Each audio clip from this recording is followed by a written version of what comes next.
The Social Progress Index is really trying to look at the performance of a region independent of economic factors. So it's based entirely on social and environmental indicators of outcomes.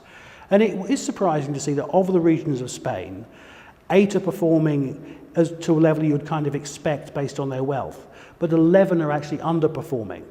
What that seems to be telling us is that although the Spanish regions, even those that have been successful economically, have not yet turned that into social progress success. Why is that? Well, let's start with some good news. Spain's regions have a consistent story about how good they are on some of the hard issues, like tolerance and inclusion. Perhaps not so good on things like education, too many young people dropping out of school. Seem to be some issues around personal rights, people's trust in institutions. I don't know what's driving that. But in a sense, part of the idea of the Social Progress Index is that it's there for the local people to interrogate and understand what that data means. Because I imagine what we'll find is it's different stories for different regions about what's really happening.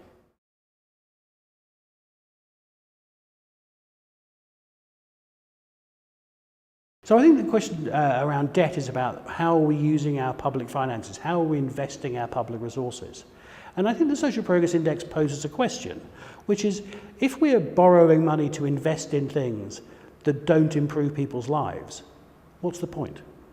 And I think what we'd love to see is Social Progress Index as a way to help us invest money, borrow in the future in a way that it generates real benefits for people, not just economic numbers. On the point of technology, I think what we see is the way that technology can play a huge role in meeting some of the needs. I think if we look at things like access to information, the way the spread of the internet and the mobile phone has been exceptional and has greatly boosted people's access to information all around the world in an incredibly short period of time. Not everywhere, there are still gaps, there are still inequalities in that, but there's a huge role technology plays in that.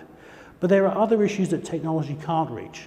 So I think we've got to see that technology is going to play some role, but if we're building tolerant societies, if we're building societies where rights are respected, I think that's much harder work around building the culture of our societies, building strong institutions. And I think those are challenges that we don't really know how to solve yet, and that's where the world is going to have to do a lot of learning from each other.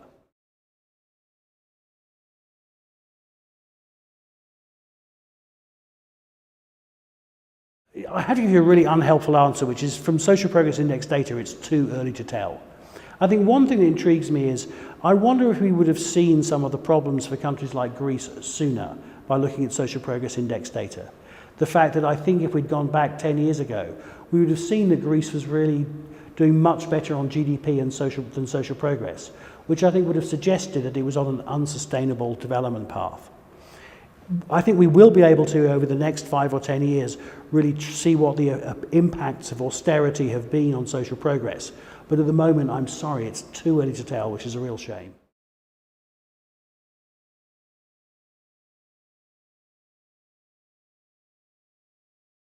So let me start with the United States and President Trump. I mean, what our data for the United States shows is that there is something wrong with the social progress model of the US. The United States is the only major industrial country that we see consistently underperforming on social progress relative to its GDP. The US underperforms on issues from safety through basic education, through health and wellness. So in a sense, it does seem that the Trump narrative about the failure of the United States is backed up by social progress data. I want to clearly stress, though, that this is not about the Obama administration or other administrations in recent years. It's about a legacy of underinvestment. Social progress is built over time, and clearly the US has not found a way to deliver resources to lead to big improvements in people's lives. The second one is Brexit. Brexit is very interesting when we look at Social Progress Index data, because what we find is actually a remarkable consistency of scores across the United Kingdom. So there was a narrative around Brexit that you had successful urban metropolitan areas and other parts of the country being left behind. We don't find that in the data. We find that the richest region in the European Union, inner London, has a similar level of social progress to places like West Wales or Cornwall, which are the most marginalised.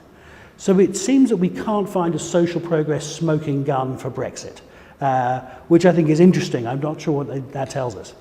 And then Europhobia in terms of the concern about the future of the Union.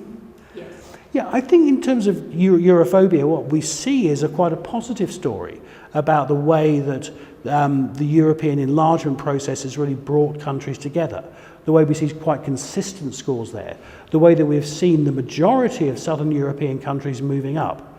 We also see some differences. I think we see there's been much more success in cohesion around some of those basic human needs issues. And we see also a very clear gap between the newer EU 13 countries and the older EU 15 countries on tolerance and inclusion. There seems to be a real challenge there, that there's a different tracks in Europe between the EU 15 and the EU 13. That's going to be a big challenge.